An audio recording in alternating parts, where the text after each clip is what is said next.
that, before constructing PDA, let us derive strings from this language. So here the given language is A parent, B parent, and n value is greater than 1. So language can be defined as AB. Minimum string is AB, then AABB, triple A, triple B, and so on. So let us take one string from this. Let that string be this one. We'll take this last. A. At the end of every string, you need to place epsilon. Okay. So what is the purpose of this epsilon here? Why we need this means it indicates. So here initially your header points to this first input symbol. So it will read all the elements or all the symbols one after the other until it reach this epsilon. So when it reaches this epsilon, then it indicates that this complete input is processed.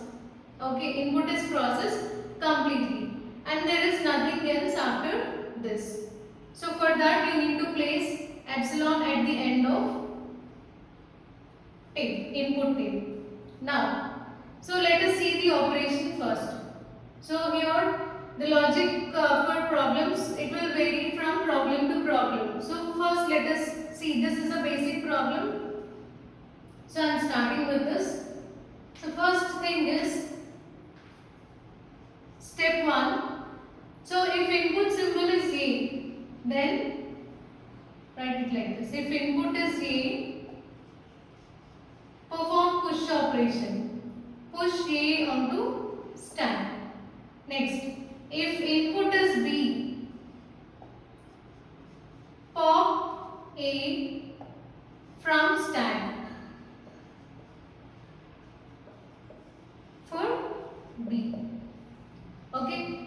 So for all A's, you need to push them into stack. When we get B's, then you need to pop them. So how to do this means, write step 3 also.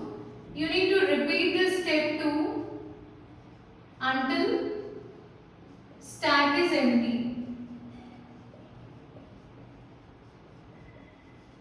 Okay, repeat step 2. Now let us see the operation, how it will be done. So for the first input A, so initially I told you stack contains Z0. That's your top of the stack. Now when input symbol A is read, A is pushed onto stack. Next, second symbol is read, push. Then third input symbol is A, again push operation. Now when input symbol is B, then perform the second operation. That is, for this input you need to pop top of the stack. Okay. So we have 3 B's. For the first B, pop A. Okay.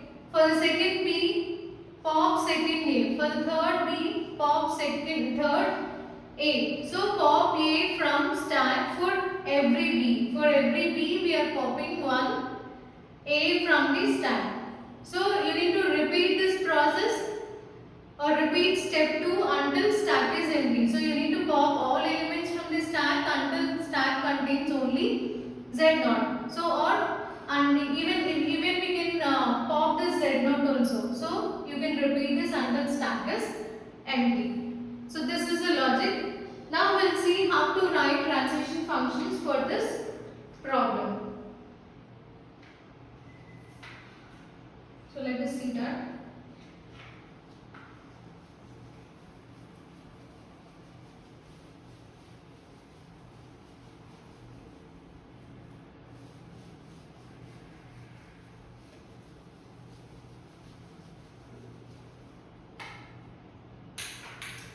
So take stack,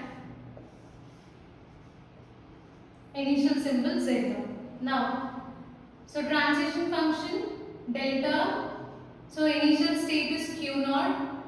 Now we are reading input symbol A. So Q0, input symbol A, and what is top of stack? It is Z0. So it gives you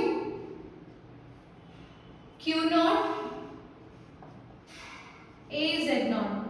So how we got A Z naught? Here Z naught is nothing but top of the stack. Okay, we need to write top of the stack and input symbol. Okay, so here you just write it like this. This is the initial state and this is input symbol and this is top of stack. Whereas here this element is input symbol and this is top of stack. Okay, that is your first operation. So that means A is pushed onto stack. So after this A is pushed onto stack. Next, second operation is now input. So your pointer is pointing to second input A. Now top of the stack is A. So change this to A, which gives you Q naught and push this A onto stack. So how to write this? First write top of the stack and your input element is A. Okay. Next, take one more third symbol Q naught A. Top of the stack is also. So after this operation we have two A's on stack and top of the stack is this element. So this gives you Q naught. In top of the stack A, input is also A. So if you observe this, both the transition functions are same. So no need to write this again because the transition function, this one, it is same for any number of A's. So you can keep it as a self loop while drawing transition diagram. So no need to write the same step again. You can remove this. Now start with B. Input symbol B, first input. So input is B and what is top of the stack? Top of the stack is A. So when input is B, you must pop A from the stack and along with that you need to change the state also. So initially we are at state Q0. This state should be changed to Q1. Okay. So what are the two things that should be done if input is B? If input is B, pop A from stack and change state from Q0 to Q1.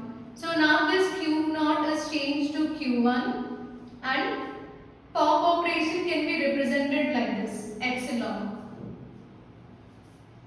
Next, Q1, now we change the state. So Q1, next input symbol is B and top of the stack is, this is already popped out. So top of the stack is A. So this is nothing but again remain in the same state and perform pop operation. Okay, next take Q1, third input symbol B. This is already popped out in this step. So top of the stack is now A. Again pop operation. So if you observe this, this is also just like the previous one. Both the transition functions are same. So this is common for any number of P's. So no need to write it again. Now at the end I told you to place empty symbol. So now all the elements are popped out from the stack. Now stack contains only Z0. So you can write it as Q1. Now our input header is pointing to epsilon, that is in empty element, and then top of the stack is Z0. So when input symbol is empty, now you can change the state from Q1 to Q2 and you can pop this element also so that you will get Q2 comma epsilon. So you can pop this Z0 so that your stack will be empty. So this we call it as acceptance by empty stack. So we have two methods